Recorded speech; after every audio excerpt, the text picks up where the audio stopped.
And then there's the other conference, which has been jumbled up in recent years.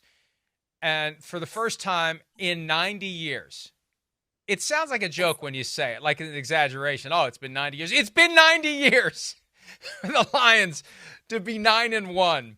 And the Lions are clearly the best team, although the Eagles might have something to say about that by the time it's all said and done. But right now, the Lions are running roughshod over people, 52-6 win, the biggest win in franchise history. I mean, we kind of saw that this was coming.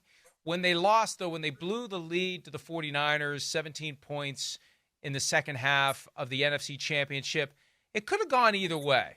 Either you dig deep and push yourself to a higher level of performance, or it just shatters you. And I wasn't sure which way it was going to go. It's clearly gone the way of the Lions, just becoming better than they've ever been, and right now, in my opinion, the best team in the NFL, and there may be a gap between them and number two.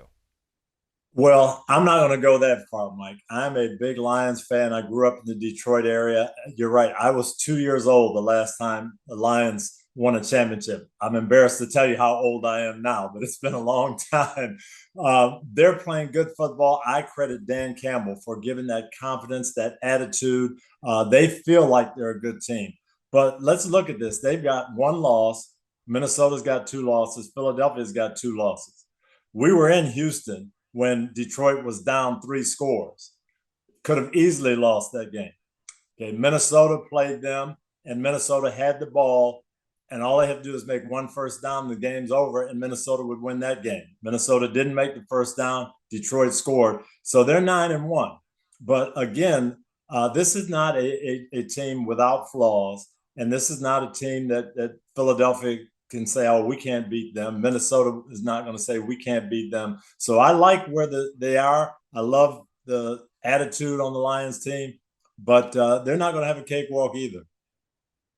Yeah, and the more that you say that, I'm reminded of something that I've been saying recently as it relates to the Lions. Anytime you're the number one seed, if that's what the Lions ultimately earn, you don't want teams from your division coming in during the playoffs, especially in the division round, because they're not intimidated.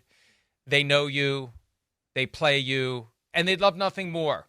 Even if they don't get close to the Super Bowl, they'd love nothing more than to derail your special season where you're the team of destiny.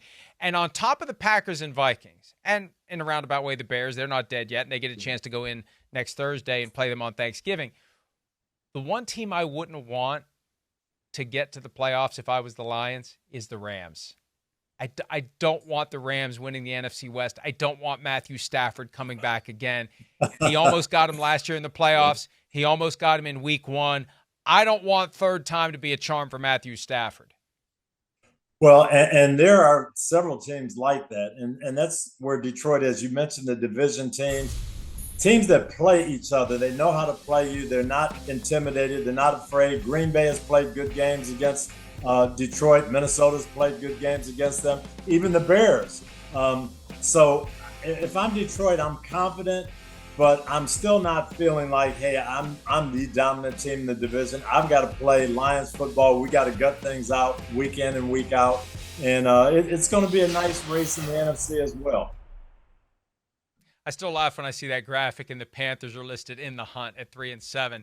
That's a heck of a hunt for the Panthers to come out of that. Hi, it's Mike Florio. Thanks for watching PFT on YouTube. Hit subscribe for the latest news and analysis from Pro Football Talk.